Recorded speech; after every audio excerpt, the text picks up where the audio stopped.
God had a plan to bring blessing to the whole world through the family of Abraham. God brought Abraham out of his homeland and made unbreakable promises to him. These promises are called a covenant. Even though Abraham and his wife were too old to have children, God made a way. Even though other people lived in the new land they arrived at, God promised the land to their future family.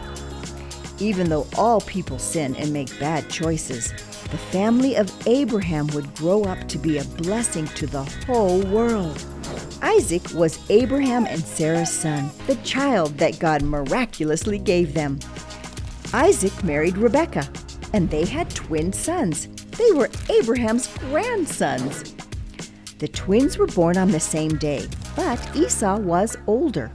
At this time in history, the firstborn son got most of the attention, though, since he would carry on the family name. Well, Jacob and Esau grew up. Esau, the older son, was a hairy man. He must have been really hairy because his name actually means hairy. The younger twin was named Jacob. Esau grew up to like hunting and being outside. He was his father's favorite, but Jacob was a thinker who liked to stay home. He was his mother's favorite. One day Esau came back from hunting, and he was very hungry. He saw his brother stirring some stew. The smell made his stomach growl. Jacob said to Esau, "I will give you some stew, but you must promise that I get your birthright." As a firstborn, Esau had a right to a much bigger inheritance than his younger brother.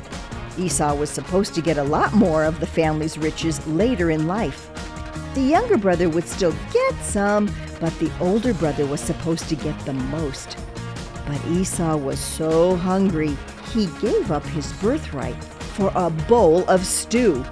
That must be the most expensive meal in history.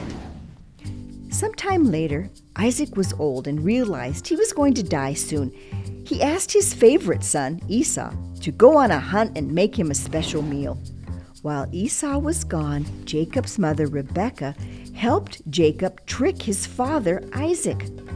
Isaac was so old he could barely see any longer, so Jacob put on a hairy goatskin and Esau's clothes so he would feel and smell like Esau. He brought Isaac a meal and pretended to be Esau.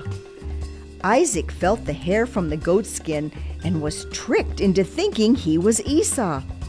Isaac put his hand on Jacob's head and blessed him. Right after Jacob left, Esau came back from his hunt. He brought the meat to his father and said, "Here I am. Bless me, father." Isaac realized he had been fooled, but he couldn't take back his words of blessing to Jacob.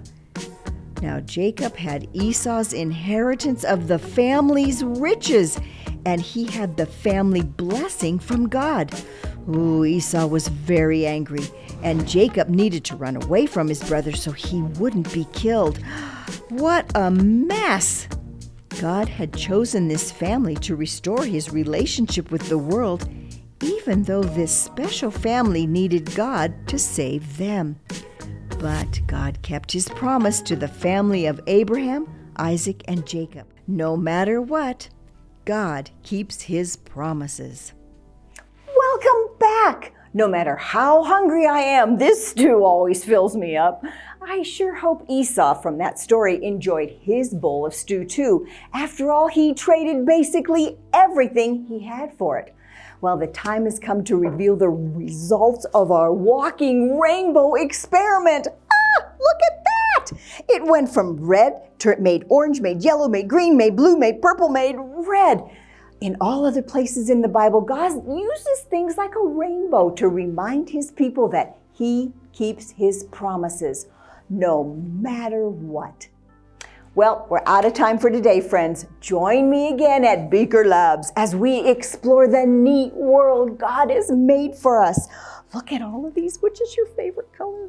I can't decide. I think I like them all.